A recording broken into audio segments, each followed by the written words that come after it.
आज का खास खबर, सुबह की शुरुआत मार्केट के साथ। टुडेस मार्केट न्यूज के अंदर सबसे पहले बात करेंगे कुछ स्टॉक स्पेसिफिक न्यूज के बारे में। उसके बाद डिस्कस करेंगे ब्रोकरेज फर्म के टारगेट्स के बारे में, यानी कि कौन कौन सा शेयर के ऊपर ब्रोकरेज फर्म यहाँ पे बाय की सलाह दे रहा है। नेक्स्ट में बात करेंगे एफआईएस एंड डीआईएस का क्या क्या एक्शन रहा है, अपकमिंग Q3 रिजल्ट कौन कौन सा आने वाला है, और मार्केट मूड इंडेक्स के बारे में भी हम लोग बात करेंगे। वीडियो शुरू करने से पहले मैं बता देता हूं कि कौन कौन सा शेयर के ऊपर इंपॉर्टेंट न्यूज दिखाई दे रहा है। Infosys limited, HCL technology, Zerodha, 5 पैसा capital, SBI, PV fintech, RailTel, BCL industry, RBL bank, Reliance communication, Nykaa, HUL, Tata Motors, Tata communication and Indian share market future. तो चलिए सबसे पहला न्यूज निकल के आ रहा है एसबीआई। एसबीआई का एमडी मिस्टर सेठी जी को यहाँ पे 2 साल के लिए एक्सटेंड किया गया है आरबीआई के द्वारा। तो एसबीआई के लिए ये बहुत ही positive. Next, Zerodha and RBL bank. Zerodha ने डीमैट अकाउंट रिलेटेड सक्सेसफुली काम करने के बाद अभी बैंकिंग इंडस्ट्री के अंदर एंट्री मारने के लिए रेडी है, क्योंकि सुनने में आ रहा है कि जीरोधा बहुत जल्दी बैंकिंग इंडस्ट्री के अंदर यहाँ पे खाता खोल सकते हैं।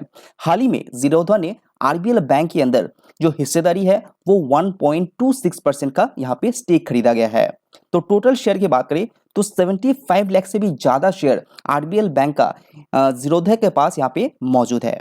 अगर आरबीएल बैंक की बात करें तो पिछले 6 महीनों में आरबीएल बैंक ने 115% का रिटर्न दिया है, जो अपने पैसे को डबल कर दिया है, और पिछले 1 महीने में ही कंपनी ने 16% का रिटर्न दे चुका है। Next, Reliance communication. Reliance communication के अंदर बोली लगाने के लिए लेनदार यहाँ पे बैठक होने वाला है। तो रिलायंस कम्युनिकेशन का जितना भी यहाँ पे प्रॉपर्टी है उसको सेल करने के बाद यहाँ पे लिक्विडिटी जुगाड़ करने का कोशिश यहाँ पे कंपनी कर रहा है। Next, HUL. फाइनली एचयूएल ने जो जुई वेंचर्स है उसका 51% स्टेक यहाँ पे एक्वायर कर लिया है। अगर अमाउंट के हिसाब से देखेंगे तो ये रहा 264 करोड़ का, और ये जो कंपनी है ये बेसिकली एक वेलनेस कंपनी हिसाब से माना जाता है। Next, HCL technology. HCL technology का यहाँ पे रिजल्ट यानी कि Q3 का रिजल्ट आ चुका है, और कंपनी ने 19% का रेवेन्यू के अंदर year on year basis growth दिखाया है। और कंपनी का जो गाइडेंस रहा फाइनेंशियल ईयर 2023 के लिए वो रहा 13.5% लेके 14.5% का। उसी से कंपेयर करते हैं तो 19% का year on year basis company का जो ग्रोथ रहा वो बहुत ही काबिल तारीफ है। साथ ही साथ कंपनी का जो ईबिटा मार्जिन है वो 19% का रहा, और कंपनी का गाइडेंस है 18% टू 19%। नेट इनकम मार्जिन की बात करते हैं वो रहा 15.3%। एचसीएल टेक पिछले 20 सालों से लगातार जो इन्वेस्टर है उसके लिए डिविडेंड डिक्लेयर करते हुए आगे बढ़ रहा है, और इस क्वार्टर में भी एचसीएल टेक ने 10 रुपए का डिविडेंड डिक्लेयर किया है, जिसका एक्स डेट निकल के आ रहा है 19 जैन को। कंपनी ने जो नेट इनकम रहा वो रहा 4096 करोड़ का, और इस बार Q3 में कंपनी ने रिकॉर्ड किया है अपने नेट इनकम के साथ साथ ईबिटा में भी। इस वीडियो के जरिए मैं कोशिश करता हूं कि स्टॉक मार्केट रिलेटेड खबर आपके पास पहुंचे और जिससे आपको फायदा मिले। तो वीडियो रिलेटेड कोई भी सजेशन होगा तो आप प्लीज कमेंट में बताइए, तो मैं कोशिश करूंगा उस पर्टिकुलर पॉइंट में काम करने का। कोई भी सलाह हो, कोई भी चेंजेस हो जो मेरे को करना चाहिए तो प्लीज कमेंट। तो इस बार एचसीएल टेक का जो एट्रिशन रहा वो 21.7% का रहा। इससे लास्ट क्वार्टर में कितना था 23.8%। तो जितना भी आईटी कंपनीज है उसका एट्रिशन रेट लगातार यहाँ पे नीचे की तरफ धकेल रहा है, जो बहुत ही पॉजिटिव न्यूज है फॉर आईटी कंपनी। अभी ऑर्डर बुक की बात कर लेते हैं। ऑर्डर बुक एचसीएल टेक का इस बार रहा $2.35 बिलियन का, जो बहुत ही बड़ा ऑर्डर एचसीएल टेक को Q3 में मिला है। अगर इसको परसेंटेज वाइज देखते हैं तो 10% का year on year basis growth order book के अंदर एचसीएल टेक ने दिखा चुके हैं। Next, Infosys limited. अगर इन्फोसिस की बात करें तो इन्फोसिस रेवेन्यू के अंदर 4.9% का growth quarter to quarter basis ही दिखा चुके हैं। नेट प्रॉफिट देखते हैं तो 9.4% का quarter to quarter basis net profit Infosys ने भी यहाँ पे दिखाया है।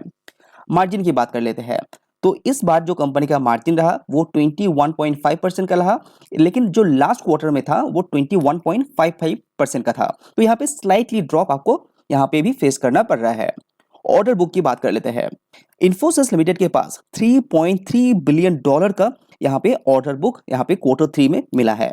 तो ये सारे जो ऑर्डर बुक है उसको मिला देते हैं तो कंपनी के पास अभी जो पिछले 8 क्वार्टर में जितना भी ऑर्डर बुक कंपनी ने दर्ज किया है, उसमें से सबसे ज़्यादा दिखाई दे रहा है इस तिमाही के अंदर। इन्फोसिस लिमिटेड का एट्रिशन रेट को भी देख लेते हैं। अभी रिसेंट कंडीशन में यानी कि क्वार्टर 3 के आने के बाद इन्फोसिस लिमिटेड का जो एट्रिशन रहा वो है 24.3%। इससे पहले कितना था? 27.1%। इसका मतलब क्या हुआ कि एट्रिशन के मामले में भी इन्फोसिस यहाँ पे बढ़िया प्रदर्शन किया है। यार वो इन्फोसिस लिमिटेड का जो रिजल्ट आया है वो अनुमान से बेहतर आते हुए दिखाई दे रहे हैं।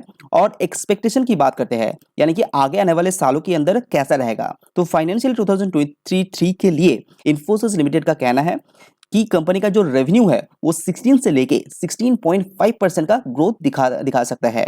और पहले ये गाइडेंस जो था वो 15 से लेके 16% में दिया था। तो यहाँ पे कंपनी का जो गाइडेंस है उसको यहाँ पे बढ़ा दिया है। तो आगे आने वाले क्वार्टर या सालों के अंदर कंपनी के जो रेवेन्यू है वहां पे ग्रोथ आपको और भी तेजी से देखने को मिल सकता है, ऐसा मैनेजमेंट के द्वारा इंफॉर्मेशन पास किया गया है। तो अगर आपके पास आईटी कंपनीज है तो आप अच्छी तरह से आईटी कंपनीज के ऊपर रिसर्च कीजिए। आगे आने वाले जो संकट है उसको भी ध्यान में रखते हुए ही आपको निवेश करना चाहिए। आपको मार्केट के अंदर एक्टिव एंड अपडेट रहना है तो मैं इस चैनल के माध्यम से हर मार्केट डेज में सुबह 9 बजे share market related news provide करता रहूंगा। तो प्लीज चैनल को फॉलो कीजिए और अपडेट रहिए मार्केट के अंदर। नेक्स्ट, 5 पैसा कैपिटल क्वार्टर 3 कंसोलिडेटेड मुनाफा कंपनी का 2.5% से यहाँ पे बढ़ा है और टोटल जो मुनाफा रहा वो 11.20 करोड़ का रहा है। कंपनी का रेवेन्यू भी 5.3% से बढ़ गया है और टोटल जो कंपनी का रेवेन्यू रहा वो है 83.76 करोड़ का। नेक्स्ट, पीबी फिनटेक, आरबीआई ने अकाउंट एग्रीगेटर के लिए मंजूरी दे दिया है, तो ये अच्छा न्यूज है पीबी फिनटेक के लिए। नेक्स्ट, रेलटेल, रेलटेल को चेरी सरकार से 170 करोड़ का एक बड़ा डील मिलते हुए दिखाई दे रहा है, जो रेलटेल के लिए बहुत ही अच्छा खबर है। नेक्स्ट, नायका, नायका के अंदर 1.42 लाख शेयर का एक बड़ा डील होने वाला है। जो अमाउंट के हिसाब से देखते हैं तो ये 212 करोड़ का देखने को मिलेगा और पर शेयर का जो प्राइस है वो 148 का भी यहाँ पे रहेगा। नेक्स्ट, बीसीएल इंडस्ट्री, तो बोर्ड मीटिंग बीसीएल इंडस्ट्रीज के अंदर चल रहा है क्योंकि कंपनी को बहुत सारा पैसा चाहिए, तो पैसा उठाने के लिए ये मीटिंग यहाँ पे चल रहा है। नेक्स्ट, टाटा मोटर्स, 2024 के लिए टाटा मोटर्स ने तय किया है कि बहुत सारा नया ईवी कंपनी यहाँ पे लॉन्च करने वाला है। 2025 के लिए भी बहुत सारा ईवी कंपनी बना रहा है, तो एक के बाद आपको टाटा मोटर्स के अंदर नया नया ईवी लॉन्च करते हुए आपको देखने को मिलेगा। Next, Tata communication, mister Rakesh Jhunjhunwala की वाइफ यानी कि मिसेस रेखा झुनझुनवाला यहाँ पे टाटा कम्युनिकेशन के अंदर अपने जो हिस्सेदारी है उसको बढ़ा दिया है और अभी के हिसाब से देखते हैं तो टाटा कम्युनिकेशन के अंदर मिसेस रेखा झुनझुनवाला का 1.79% का टोटल स्टेक देखने को मिलेगा। अभी बात करते हैं कि इंडियन शेयर मार्केट का फ्यूचर कैसा रहेगा। ये मेरा कहना नहीं है, ये कहना है मॉर्गन स्टैनली का। मॉर्गन स्टैनली का कहना है कि आगे आने वाले 6 महीने इंडियन शेयर मार्केट के लिए थोड़ा सा प्रेशर बना रह सकता है। फाइनेंशियल 22 से ज़्यादा 23 में यहाँ पे परफॉर्म करेगा, ये सच बात है, लेकिन आगे आने वाले जो 6 महीने रहेगा वो थोड़ा सा प्रेशर बना रहेगा। उसको पीछे का रीजन क्या है कि कंपनी का जो प्रॉफिट है वहां पे थोड़ा सा डेंट देखने को मिल सकता है। कि जो इतना ग्लोबल प्रेशर रहने के बावजूद भी इंडियन शेयर मार्केट अच्छा कर रहा है उसके पीछे बहुत सारा रीजन है। जैसे कि इंडियन कंपनीज यहाँ पे प्रॉफिट अच्छा खासा दिखा चुके हैं और गवर्नमेंट का जो रूल्स है वो कंपनीज के लिए बहुत ज्यादा बेनिफिशियरी साबित हो रहा है। डोमेस्टिक कंजम्पशन भी बहुत अच्छा है, ऑयल का प्राइस भी इंडियन कंपनीज के लिए एक बेनिफिशियरी साबित हो रहा है रिसेंट कंडीशन के अंदर। तो 10% का ग्रोथ आप एक्सपेक्ट कर सकते हैं 2024 के अंदर, ऐसा मॉर्गन स्टैनली का कहना है इंडियन शेयर मार्केट को लेके। सेंसेक्स का एक टारगेट भी यहाँ पे दिया है जो है 68,500 का, यानी कि 14% अपसाइड आपको देखने को मिलेगा विद इन दिस ईयर, यानी कि दिसंबर 2023 तक। तो कुछ प्रेशर के बावजूद भी इंडियन शेयर मार्केट अच्छा करेगा, ऐसा मॉर्गन स्टैनली का कहना है। कुछ सेक्टर की बात करें जहां पे मॉर्गन स्टैनली पॉजिटिव है वो है फाइनेंस, टेक्नोलॉजी एंड इंडस्ट्रियल। तो ये तीनों सेक्टर के अंदर मॉर्गन स्टैनली बहुत ज़्यादा पॉजिटिव है। कुछ सेक्टर ऐसा भी है जहां पे यहाँ पे सतर्क रहने के लिए बोला है, वो है utility, consumer, energy and health care. तो इसके ऊपर आपको नज़र रखना चाहिए। तो चलिए अभी देखते हैं कुछ ब्रोकरेज फर्म की टारगेट्स की, यानी कि कौन कौन से शेयर के ऊपर ब्रोकरेज फर्म यहाँ पे बाय की सलाह दे रहे हैं। तो सबसे पहले गुजरात गैस की बात कर लेते हैं। मोतीलाल ओसवाल का कहना है कि गुजरात गैस आगे आने वाले 1 साल के लिए 14.5% तक रिटर्न दे सकते हैं, यानी कि जो टारगेट है वो है 679 का। अभी कितने में मिल रहा है ये? 466 में मिल रहा है। तो ये जो टारगेट है ये बहुत ही ज़्यादा एक टारगेट दे रहे हैं गुजरात गैस के अंदर। उसके पीछे का बहुत सारा रीज़न भी कंपनी ने दिया है, तो आप ऑनलाइन जाके यहाँ पे जो पीडीएफ है इसको ऊपर क्लिक करके देख सकते हैं। नेक्स्ट जो है महिंद्रा, तो महिंद्रा सीआई की ऊपर जो टारगेट है वो 466 की दे रहे हैं और ये टारगेट आईसीआईसीआई सिक्योरिटीज के द्वारा दिया जा रहा है, जो 30% अपसाइड के साथ दिया जा रहा है, जो आगे आने वाले 1 साल के अंदर 466 तक जा सकता है।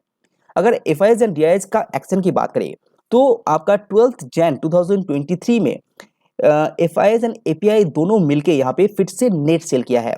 पिछले कई दिनों से हम लोग देख रहे हैं कि एफआईएस लगातार अपने माल मार्केट से बेच रहा है, तो करीब 1660 करोड़ का यहाँ पे सेल आउट किया है। फिर से उल्टा डीआईएस ने क्या किया, इस बार भी डीआईएस ने नेट बाय किया है, जो करीब करीब 2127 करोड़ का नेट बाय करते हुए दिखाई दे रहे हैं डीआईएस की द्वारा। मार्केट मूड इंडेक्स को देखते हैं तो ये अभी भी एक्सट्रीम फियर जोन में है, तो अभी भी आप बाय करने के लिए रेडी हो सकते हैं। फिर से मैं आपको बता दूं कि मार्केट मूड इंडेक्स 80% एक्यूरेसी के साथ काम करता है। आगे आने वाले कुछ रिजल्ट के बारे में बात कर लेते हैं। 13 जैन को विप्रो का रिजल्ट आ रहा है। उसके बाद आपका रिजल्ट आ रहा है डीमार्ट का, जो 14 जनवरी को आ रहा है। एचडीएफसी बैंक का भी रिजल्ट 14 जैन को आ रहा है, तो इसके ऊपर भी आप नजर रख सकते हैं, जो रिजल्ट बहुत ही जल्दी यहाँ पे आ रहा है।